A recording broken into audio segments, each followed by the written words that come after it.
Still counting the votes in the close races. We're tracking a close race to represent Southwest Washington in Congress. Too close to call at this hour, with ballots still being counted. Democrat Gluesenkamp Perez currently ahead of Republican Joe Kent by 11,000 votes. Elise Haas has more context on why this race isn't over, with thousands of ballots still to count. Elise?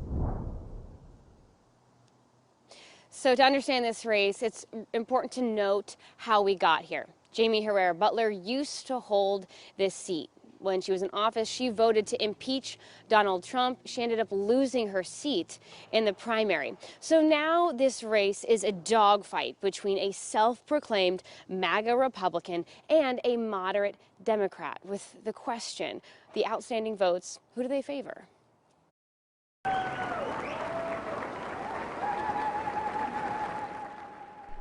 Middle-of-the-road Democrat Gluesenkamp Perez jumped out to a narrow, early lead on election night over Donald Trump-endorsed Joe Kent, as they're trying to become Southwest Washington's next congressional representative. I think this race is going to be very close. Political columnist and former editor of the Columbia newspaper, Lou Brancaccio, is tracking the election trends. If you look at it nationally, and if you look at it in Clark County, has been a repudiation of the extremists. Brancaccio points to Clark County voters rejecting far-right candidates this year who are running for sheriff and auditor. The Republicans today see the error of their ways. Going as far right as they have gone is costing them. So we're in this position of the Republicans, again, being in a position of losing a safe seat, mainly because Kent is in the race. But there are still remaining ballots to be counted and room for Kent to catch up.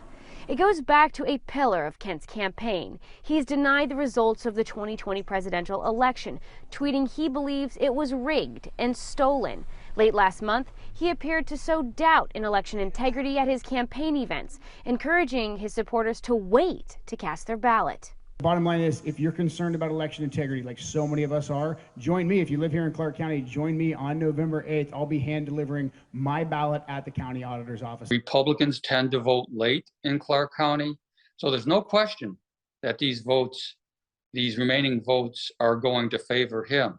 Whether or not it's enough to overtake the Democrat, that's in doubt. With tens of thousands of votes in limbo, this once Republican stronghold is up for grabs. And Perez responded to the initial results last night by saying there are still a lot more votes to be counted, and we will not know the final outcome for several days. But these initial results are hugely encouraging. And historically speaking, 2 years ago in the election, the late ballots that came in Southwest Washington heavily favored the Republican candidate. We will continue to update you as the results come in on KOIN.com. Reporting live, Elise Haas, KOIN 6 News. Okay.